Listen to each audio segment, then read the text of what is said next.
ന്യൂയോർക്കിന്റെ പുതിയ മേയറായി സോഹ്റാൻ മംദാനി അധികാരമേൽക്കാൻ പോവുകയാണ്. അപ്പോൾ ഇത് ലോകം മുഴുവൻ വലിയ രീതിയിൽ ചർച്ച ചെയ്യുന്നുണ്ട്. ഒരു ന്യൂയോർക്കിന്റെ ഒരു മേയറായ ഒരാളെ തിരഞ്ഞെടുക്കുമ്പോൾ അത് ലോകം മുഴുവൻ ഇത്രത്തോളം ചർച്ച ചെയ്യേണ്ടതുണ്ട്. അതിൻ്റെ പ്രാധാന്യം എന്താണെന്ന് വെച്ചാൽ ഷിബിലി, ഒന്നാമത്തെ കാര്യം ന്യൂയോർക്കിൻ്റെ മേയറായിട്ട് ആദ്യമായിട്ടാണ് ഒരു മുസ്ലിം വരുന്നത്. രണ്ടാമത്തെ കാര്യം എന്ന് പറയുന്നത് അവിടെ സോഹ്റാൻ മംദാനിയുടെ വിജയം യഥാർത്ഥത്തിൽ ട്രംപിനേക്കുന്ന വലിയ തിരിച്ചടിയാണ്. കാരണം ട്രംപ് പറയുന്ന എല്ലാ കാര്യങ്ങളെയും എതിർക്കുന്ന ഒരാളാണ് സോഹ്റാൻ മംദാനി. അപ്പോൾ ന്യൂയോർക്ക് പോലെ യഥാർത്ഥത്തിൽ അമേരിക്കയിൽ ഒരുപക്ഷ പ്രസിഡന്റ് കഴിഞ്ഞാൽ ഏറ്റവും കൂടുതൽ ശ്രദ്ധിക്കപ്പെടുന്ന ഒരു പോസ്റ്റാണ് മംദാനി. അതാണ് ഇതിൻ്റെ ഒന്നാമത്തെ പ്രാധാന്യം. അപ്പം അതിനെക്കുറിച്ച് നമ്മൾ കഴിഞ്ഞ വീഡിയോയിൽ പറഞ്ഞതുകൊണ്ട് ഞാൻ കൂടുതൽ പറയുന്നില്ല. പക്ഷെ കഴിഞ്ഞ വീഡിയോയിൽ പറയാത്ത ചില കാര്യങ്ങൾ ഈ വീഡിയോയിൽ പറയാം.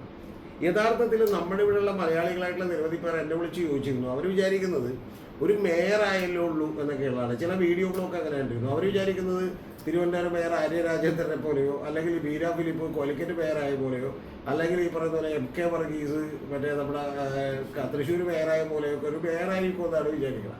മനസ്സിലായി? സല്യൂട്ട് അടിക്കണോ എന്നൊക്കെ എന്ത് ചെയ്യണം, പോലീസുകാരോട് പറയേണ്ടി വരുമോ എന്നാണ് വിചാരിക്കണം. യഥാർത്ഥത്തിൽ ഈ അവിടുത്തെ മേയർ എന്ന് പറഞ്ഞാൽ യഥാർത്ഥത്തിൽ ഷിബിലി അവിടുത്തെ ഒരു ചീഫ് മിനിസ്റ്ററാണ് ന്യൂയോർക്കിൻ്റെ. കാരണം 45 ഡിപ്പാർട്ട്മെൻറ്റുകളാണ് അദ്ദേഹം അവിടെ കൈകാര്യം ചെയ്യുന്നത്. എന്ന് പറഞ്ഞാൽ police, fire, department of education, sanitation, housing development, അതുപോലെ തന്നെ ഇത്തരത്തിൽ ഞാൻ പറഞ്ഞ MTA ലിങ്ക്ഡ് ട്രാൻസ്പോർട്ട്, ഇത്തരത്തിലുള്ള എല്ലാ കാര്യവും അദ്ദേഹത്തിൻ്റെ കൺട്രോളിലാണ്. എന്ന് ഒന്നാലോചിക്കും, ഇവിടെ ഒരു മേയർക്ക് പോലീസിൻ്റെ അധികാരം കൂടി കിട്ടിയാൽ തന്നെ എത്ര വലിയ പവറായിരിക്കും വരിക. അപ്പോൾ അതുകൊണ്ടാണ് അദ്ദേഹം അവിടെ ഇസ്രായേലിൻ്റെ പ്രധാനമന്ത്രി വന്നിട്ടുണ്ടെങ്കിൽ ഞങ്ങൾ ബെഞ്ചമിൻ നെതന്യാഹു എന്നാൽ അറസ്റ്റ് ചെയ്യുമെന്ന് പറയുന്നത്. എന്ന് പറഞ്ഞാൽ അമേരിക്കയിൽ അധികം ആഞ്ഞടിക്കുന്ന ഒരു തരംഗം നമുക്കറിയാമല്ലോ ഇസ്രായേലിനെതിരെയാണ്, അല്ലെങ്കിൽ അത്തരത്തിലുള്ള ഒരു കാര്യമാണ്. അപ്പോഴാണ് സോഹ്റാൻ മംദാനി അത്തരത്തിലുള്ള സ്റ്റാൻഡ് എടുക്കുകയും അത് തുറന്നു പറയുകയും അത് അവിടെ വന്ന് വലിയ തോതിൽ വിജയിക്കാൻ കഴിയുകയൊക്കെ ചെയ്യുന്നത് വലിയ പ്രാധാന്യമുണ്ട്. പിന്നെ അവിടെ നിന്ന് എല്ലായ്പ്പോഴും തന്നെ ഡെമോക്രാറ്റുകളാണ് യഥാർത്ഥത്തിൽ വിജയിക്കാറുള്ളത്. പക്ഷേ ഇത്തരത്തിലുള്ള ഒരാൾ വിജയിക്കുന്നതിന് വലിയ പ്രാധാന്യം ഉണ്ട്. ഇനി ഏറ്റവും പ്രധാനപ്പെട്ട കാര്യം എന്താണെന്നറിയോ, അദ്ദേഹം കൈകാര്യം ചെയ്യുന്ന എത്ര എംപ്ലോയീസിനെ എന്നറിയോ? അദ്ദേഹം യഥാർത്ഥത്തിൽ ന്യൂയോർക്കിന്റെ CEO ആണ്. 3,20,000 വരുന്ന എംപ്ലോയീസിനെയാണ് അവിടെ എന്ത് ചെയ്യുന്നത്, കൈകാര്യം ചെയ്യുന്നത്. ബഡ്ജറ്റ് എന്ന് പറയുന്നത് $110 ബില്യൺ ബഡ്ജറ്റാണ്. എന്ന് പറഞ്ഞിട്ടുണ്ടെങ്കിൽ 9,70,75,000 കോടി രൂപയിലധികം വരുന്ന ബഡ്ജറ്റാണ്. എന്ന് പറഞ്ഞാൽ ഷിബിലി അറിയേണ്ടത് കേരളത്തിൻ്റെ ബഡ്ജറ്റ് എത്ര രൂപ പറയും? 2 ലക്ഷം കോടി, അല്ലെങ്കിൽ 2 ലക്ഷം കോടിക്ക് അടുത്ത് 1.97 ഉണ്ട്. അപ്പോൾ ഇത്തരത്തിൽ അത് നേരത്തെ പറഞ്ഞ എല്ലാ ഡിപ്പാർട്ട്മെൻറ്റുകളെയും കോർഡിനേറ്റ് ചെയ്യുന്ന യഥാർത്ഥത്തിൽ ഒരിക്കൽ കൂടി പറഞ്ഞിട്ടുണ്ടെങ്കിൽ അവിടെ കൃത്യമായി ഒരു CEO ആണ് അദ്ദേഹം എന്ന് പറയുന്നത്. ഇനി ന്യൂയോർക്ക് സിറ്റി എന്ന് പറയുന്നത് മറ്റു പല രാജ്യങ്ങളെക്കാളും വലുതാണ്. ഉദാഹരണം ഞാൻ പറഞ്ഞുതരാം. അവിടത്തെ GDP 2023 എന്ന് പറയുന്നത് 1,286 ബില്യണാണ്. ന്യൂയോർക്കിൻ്റെ മാത്രം GDP. ആ പാകിസ്ഥാൻ്റെ GDP എത്രയാണെന്ന് അറിയോ? 2024 371 ബില്യണാണ്. അതായത് ഇതിൻ്റെ 4 ഭാഗം ഉള്ളൂ. യഥാർത്ഥത്തിൽ ശ്രീലങ്കയുടെ GDP എത്രയാണെന്നറിയാമോ? 98.96 ബില്യണാണ്. എന്ന് പറഞ്ഞിട്ടുണ്ടെങ്കിൽ ഇതിൻ്റെ 10% പോലും ഇല്ല. അതുപോലെ ബംഗ്ലാദേശിൻ്റെ GDP എന്ന് പറയുന്നത് 480 അപ്പോഴും ഇതിൻ്റെ പകുതി പോലും ഇല്ല. അപ്പോൾ ഇത്തരത്തിൽ ഞാൻ പറയുന്നത് വലിയ വലിയ റിച്ച് ആയിട്ടുള്ള ആളുകളാണ് അവിടെ അധിവസിക്കുന്നത്. അവിടുത്തെ ജോബ് ഗ്രോത്ത്, അവിടുത്തെ ഈ പറയുന്ന പോപ്പുലേഷൻ എന്ന് പറയുന്നത് ഇപ്പോൾ ഡീഗ്രോത്ത് ആണ്. പോപ്പുലേഷൻ 84,78,000 അത് -2 ഡീഗ്രോത്ത് ആണ് ഉണ്ടായിട്ടുള്ളത്. പക്ഷെ അവിടുത്തെ ജോബിൻ്റെ ഗ്രോത്ത് എന്ന് പറയുന്നത് 2.8% ഹൈ ആണ്. അതുകൊണ്ടാണ് ആളുകൾ ഇപ്പോഴും അങ്ങോട്ട് പോകാൻ ഇഷ്ടപ്പെടുന്നത്. മനസ്സിലായി? ചെറുപ്പക്കാരായിട്ടുള്ള ആളുകൾ. മീഡിയം ഹൗസ് ഹോൾഡ് ഇൻകം, ഒരു ആവറേജ് ഹൗസ് ഹോൾഡ് ഇൻകം അവിടെ എത്രയാണെന്ന് അറിയാമോ? $75,000 ഇന്ത്യയിൽ നിന്ന് പോയേക്കുന്ന H1B വിസക്കാർക്ക് പോലും 60,000 70,000 കിട്ടുമ്പോഴാണ് അവിടുത്തെ ന്യൂയോർക്കിലെ ആവറേജ് ഇൻകം എന്ന് പറയുന്നത് $75,000. ഒരു വീട് വാങ്ങിക്കുന്നതിന് അവിടെ വേണ്ടി വരുന്നത് $6,75,000. അപ്പോൾ അതിൽ തന്നെ അവിടുത്തെ പോപ്പുലേഷൻ എന്ന് പറയുന്നത് 25+ ഉള്ള, അവിടുത്തെ 25 വയസ്സിൽ കൂടുതലുള്ള, ഡിഗ്രി കഴിഞ്ഞ് ഗ്രാജുവേഷൻ കഴിഞ്ഞ ആളുകൾ 42.6%. അപ്പോൾ അത്തരത്തിൽ വലിയ പ്രാധാന്യമുള്ള ഒരു ഇന്ത്യ ലോകം മുഴുവൻ ശ്രദ്ധിക്കുന്ന ഒരു സ്ഥലമാണ്.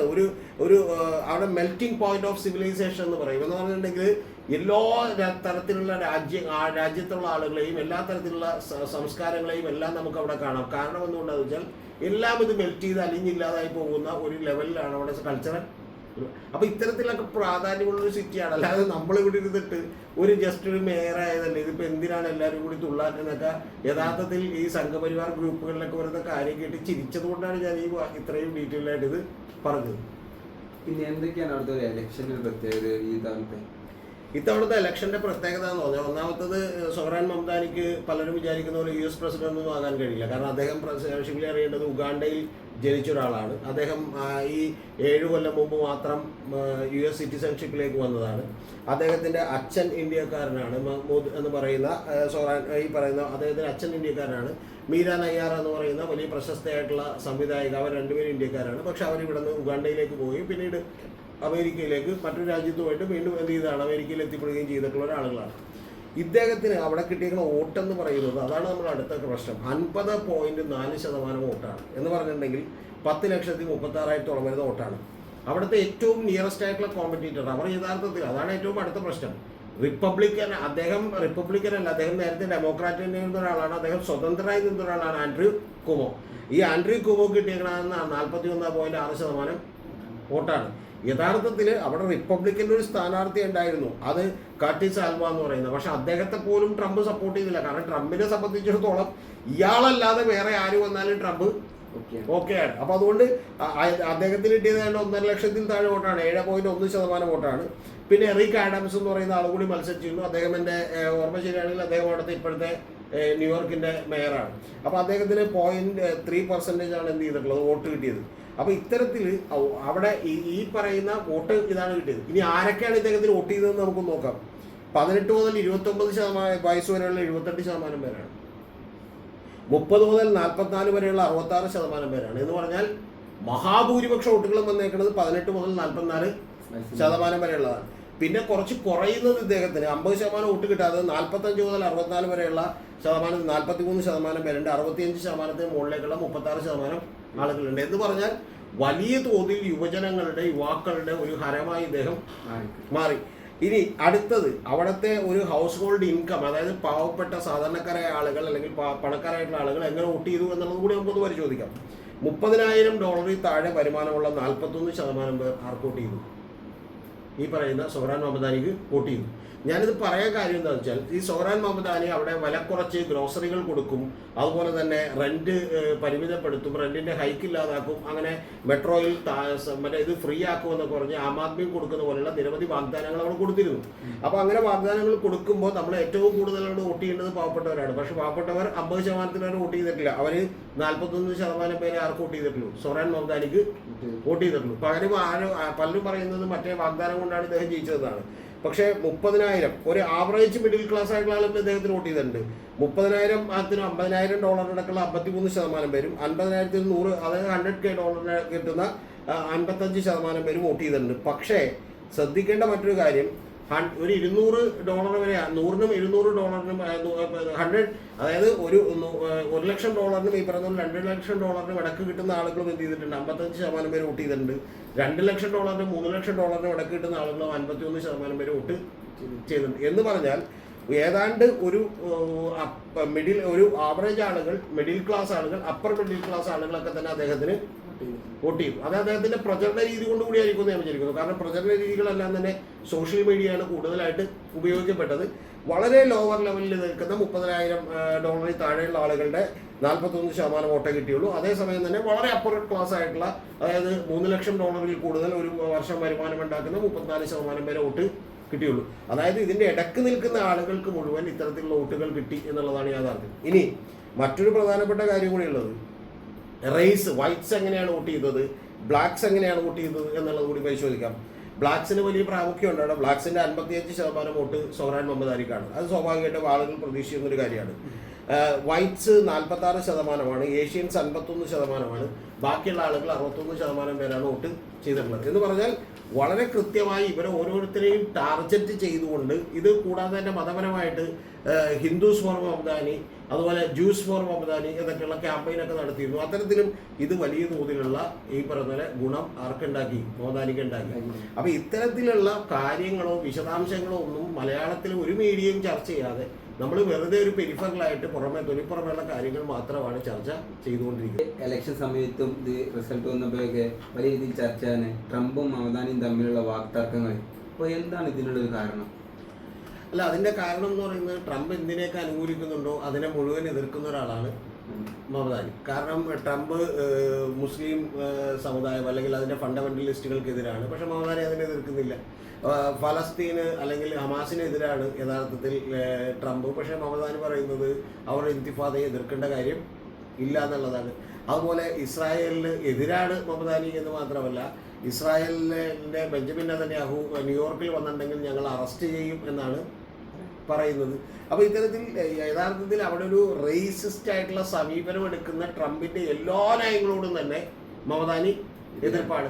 ഇനി ഏറ്റവും പ്രധാനപ്പെട്ട ഒരു കാര്യം കൂടി ഉണ്ട്, അത് നമുക്ക് കൂടി ഗുണമാണ് ഇന്ത്യക്കാർക്ക്. കാരണം ഇമിഗ്രൻസ് ആയിട്ടുള്ള ആളുകളെ ട്രംപ് പുറത്താക്കാൻ വേണ്ടി നോക്കുകയാണ്. നമുക്കെല്ലാം ഓർമ്മ ഉണ്ടാവുമല്ലോ, ഇന്ത്യയിലേക്ക് ചങ്ങലയിട്ടാണ് ആളുകളെ ഇങ്ങോട്ട് തിരിച്ച് അയച്ചത്. ആ തിരിച്ചയക്കുകയും മൈഗ്രൻസിനെതിരായും ഈ പറഞ്ഞ സ്വദേശിവൽക്കരണം എന്നൊക്കെ പറയുന്ന പോലെ മുദ്രാവാക്യങ്ങൾ ഉയർത്തുകയും അത്തരത്തിലുള്ളൊരു പരിപ്രേക്ഷ്യം ഉണ്ടാക്കി സ്വന്തം പൊളിറ്റിക്കൽ മൈലേജ് കൂട്ടുകയൊക്കെ ചെയ്തിട്ടുള്ള ഒരാളാണ് ട്രംപ്. ഈ സോഹ്റാൻ മമദാനി അധികാരം ഏറ്റെടുത്തിട്ടുള്ള അന്ന് നടത്തിയ പ്രസംഗത്തിൽ പോലും സോഹ്റാൻ മമദാനി പറയുന്നത് I know since you are hearing this, നിങ്ങളിത് കേൾക്കുന്നുണ്ടെന്ന് എനിക്കറിയാം, അതുകൊണ്ട് please turn the volume up എന്നാണ്. എന്ന് പറഞ്ഞാൽ നിങ്ങൾ ഈ വോളിയം കൂട്ടി വെച്ചോളൂ എന്നാണ്. എന്നിട്ട് മമദാനി പറയുന്ന അടുത്ത വാചകം, ന്യൂയോർക്ക് എന്ന് പറയുന്ന സിറ്റി ബിൽഡ് ചെയ്തത് ഇത്തരത്തിൽ ഇമിഗ്രൻസ് ആയിട്ടുള്ള ആളുകളാണ്, അവരുടെ സംഭാവനകൾ കൊണ്ടാണ്. അത് ഇനിയും ന്യൂയോർക്ക് തുടരും, ന്യൂയോർക്ക് ഇമിഗ്രൻസിൻ്റെ തന്നെ സിറ്റിയായി തുടരും. ന്യൂയോർക്ക് ഇപ്പോൾ ഭരിക്കുന്നതും ഇമിഗ്രൻസ് ആണെന്നാണ്, എന്ന് പറഞ്ഞാൽ ലീഡ് ചെയ്യുന്നതും ഇമിഗ്രൻസ് ആണെന്നാണ് അദ്ദേഹം പറഞ്ഞു നോക്കുന്നത്. അപ്പോൾ അത്തരത്തിൽ യഥാർത്ഥത്തിൽ നമുക്ക് കൂടി ഗുണമാണ്. ഇപ്പം നമ്മൾ H1B വിസക്കാരെ അല്ലെങ്കിൽ ബാക്കിയുള്ള ആളുകളെ പുറത്താക്കണമെന്ന് ട്രംപ് പറയുന്നതിനെ വലിയ തോതിലുള്ള ഒരു പ്രൊട്ടസ്റ്റും വലിയ തോതിലുള്ള ഒരു വികാരവുമായി എന്ത് ചെയ്തിട്ടുണ്ട്, ന്യൂയോർക്കിലെ ഇലക്ഷനും മമദാനി പ്രൊപ്പഗണ്ടയും ഒക്കെ മാറിയിട്ടുണ്ട്. ഓക്കെ, സ്വാഭാവികമായിട്ട് അത് മറ്റു പല സ്ഥലങ്ങളിലേക്കൊന്നും അത്രത്തോളം വ്യാപിച്ചിട്ടുണ്ടാവില്ല. പക്ഷെ എങ്കിൽ പോലും ഇതൊരു വലിയ സൗണ്ടാണ്. അതായത് ഒരു ഈ പറഞ്ഞ ഡിസഗ്രിമെന്റിന് അല്ലെങ്കിൽ അദ്ദേഹത്തിന്റെ നയങ്ങൾ അങ്ങോട്ട് ഈസിലി എളുപ്പത്തിൽ നടപ്പാക്കാമെന്ന് വിചാരിക്കുന്നതിനെതിരെയുള്ള ഒരു ശബ്ദമാണ് എന്നുള്ളതാണ് വാസ്തവം. ഇതാണ് യഥാർത്ഥത്തിൽ ട്രംപിനെ വല്ലാതെ വേദനിപ്പിക്കുന്ന ഒരു കാര്യം. ട്രംപ് പലപ്പോഴും അതുകൊണ്ട് നിലതെറ്റി ഇദ്ദേഹത്തെ വിളിക്കുന്നത് ഇദ്ദേഹം തീവ്രവാദിയാണ്, ഇദ്ദേഹം മറ്റ് വിദേശത്ത് നിന്ന് ആളുകളുടെ ഫണ്ട് മേടിക്കുന്നുണ്ട് എന്നൊക്കെ നമ്മുടെ രാജ്യത്തൊക്കെ പറയുന്ന പോലെ തന്നെ പല കാര്യങ്ങളും പറഞ്ഞുകൊണ്ടിരിക്കുകയാണ്. പക്ഷെ അങ്ങനെയാണെങ്കിൽ ട്രംപിന് നടപടി എടുക്കാവുന്നേ ഉള്ളൂ. അത് ഒരു കാലത്തും എടുത്തിട്ടുമില്ല. ഈ ഒരു ഇലക്ഷൻ നടക്കുമ്പോൾ ഇന്ത്യ അല്ലെങ്കിൽ മോദിയെ ഇതൊക്കെ എങ്ങനെ ബാധിക്കും? മോദിയെ വലിയ തോതിൽ ബാധിക്കും. കാരണം ട്രംപ് സന്തോഷത്തിലായിരിക്കില്ല, മോദിയും സന്തോഷത്തിലല്ല. ശരിക്കും മോദിക്കൊരു സന്തോഷം തോന്നുന്നുണ്ടാണ്, ഇന്ത്യക്കാർക്ക് സന്തോഷം തോന്നുന്നുണ്ടാണ്. കാരണം നമ്മളുടെ താരിഫും അതുപോലെ തന്നെ നമ്മുടെ ആളുകളെ പറഞ്ഞുവിടാനും ഒക്കെ ശ്രമിക്കുന്നതിനിടയ്ക്ക് മമദാനി വരുമ്പോൾ സന്തോഷം തോന്നുന്നുണ്ടാണ്. പക്ഷെ മോദിക്ക് അത്ര സന്തോഷം തോന്നുന്നില്ല. കാരണം എന്തുകൊണ്ടാണെന്ന് വെച്ചിട്ടുണ്ടെങ്കിൽ മോദിയെക്കുറിച്ച് അദ്ദേഹം പറയുന്നത് ഗുജറാത്തിൽ നിന്ന് മുസ്ലിങ്ങളെ തുടച്ചു നീക്കാൻ ശ്രമിച്ച ഒരാളാണെന്നാണ്, ബാബറി മസ്ജിദ് തകർത്ത ഒരാളാണെന്നാണ്, അത് വലിയ മോശപ്പെട്ടൊരു കാര്യമാണെന്നാണ് അദ്ദേഹം പറയുന്നത്. ഇതിനേക്കാൾ കടുത്ത വാക്കുകളാണ് ഉപയോഗിച്ചിട്ടുള്ളത്.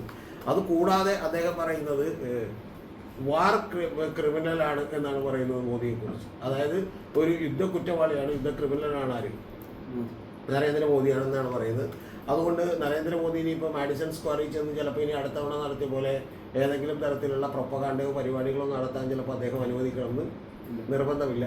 അപ്പോൾ അത്തരത്തിലുള്ള വലിയ തോതിലുള്ള പ്രചാരണങ്ങൾ ഈ പറയുന്ന നരേന്ദ്രമോദിക്കെതിരെയും റൈറ്റ് വിങ് പൊളിറ്റിക്സിനെതിരെയും, അത് പക്ഷേ നരേന്ദ്രമോദിക്കെതിരെ മാത്രമല്ല, ഇപ്പം ട്രംപ് ആണെങ്കിലും അല്ലെങ്കിൽ ബെഞ്ചമിൻ നെതന്യാഹു ആണെങ്കിലും അല്ലെങ്കിൽ നരേന്ദ്രമോദിക്കാണെങ്കിലും ഇദ്ദേഹത്തിൻ്റെ ഒരു റൈറ്റ് വിങ് പൊളിറ്റിക്സിന് ഇദ്ദേഹം മൊത്തത്തിൽ എതിരാണ്. അത് എതിരാണെന്ന് മാത്രമല്ല, അവരെ കടന്നാക്രമിക്കുന്ന ഒരു രീതി കൂടിയാണ് ഇദ്ദേഹത്തിന് കൃത്യമായിട്ട് ഉള്ളത്. ഇപ്പം നമുക്കറിയാലോ, ഇപ്പോൾ ബെഞ്ചമിൻ നെതന്യാഹു അമേരിക്കയിൽ ചെന്ന് അറസ്റ്റ് ചെയ്യണമെന്ന് ചിലപ്പോൾ സാധ്യമാവില്ല. പക്ഷേ അത്തരത്തിലുള്ളൊരു വികാരം ജനങ്ങളുടെ ഇടയ്ക്ക് ഉണ്ടാക്കാൻ, അത് ഉറക്കെ പറയാൻ തയ്യാറാകുന്ന ഒരാളായി മമദാനി മാറിയിട്ടുണ്ട്.